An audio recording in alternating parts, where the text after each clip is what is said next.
మీరు ఎప్పుడైనా ఎగ్ పెసరపప్పు కర్రీ వండుకున్నారా? కనీసం చూసారా లేదా ట్రై చేశారా?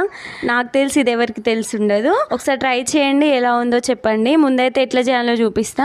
గిన్నెలో అయితే నూనె వేసుకొని కొద్దిగా జీలకర్ర వేసుకొని ఫ్రై అయిన తర్వాత ఉల్లిగడ్డ పచ్చిమిరపకాయలను కూడా వేసుకొని దూరగా ఫ్రై చేసుకోవాలి. ఆ తర్వాత దీనిలోకి ఒక సగం స్పూన్ దాకా అల్లం వెల్లుల్లి పేస్ట్ అలాగే పసుపు వేసుకొని అల్లం వెల్లుల్లి పేస్ట్ పచ్చివాసన పోయేదాకా ఫ్రై చేసుకున్న తర్వాత ఒక గంట ముందు నానబెట్టుకున్నటువంటి ఒక గ్లాస్ పెసరపప్పును కూడా వేసుకొని హై ఫ్లేమ్ లో 1 నిమిషం పాటు అయితే ఫ్రై చేసుకోవాలి. ఆ తర్వాత పప్పు మునిగేంత వాటర్ అయితే వేసుకొని ఒక 5 నిమిషాలు లేదా 10 నిమిషాల పాటు పప్పు పలుగుగా ఉడికేంత వరకు అయితే ఉడికించుకోవాలి.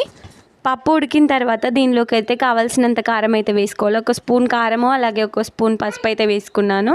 ఆ తర్వాత కారం కొద్దిగా ఫ్రై అయిన తర్వాత దీనిలోకి అయితే కావాల్సిన ఎగ్స్ అయితే కొట్టి వేసుకోవాలి. ఈ వాటర్ తోటే ఎగ్స్ అనేవి మంచిగా ఉడికిపోతాయి. ఏమాత్రం కదపకుండానైతే మూత పెట్టుకొని ఒక 2-3 నిమిషాల పాటు అయితే ఉడికించుకోవాలి.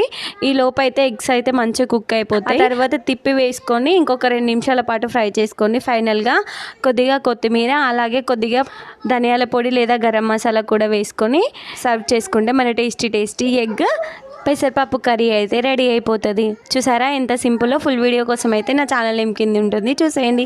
అలాగే నా ఛానల్ ఎవరైనా ఫస్ట్ టైం చూస్తున్నట్లయితే ప్లీజ్ సబ్స్క్రైబ్. ఇలాగే నన్ను సపోర్ట్ చేస్తారని కోరుకుంటున్నా. Thank you for watching. Bye bye.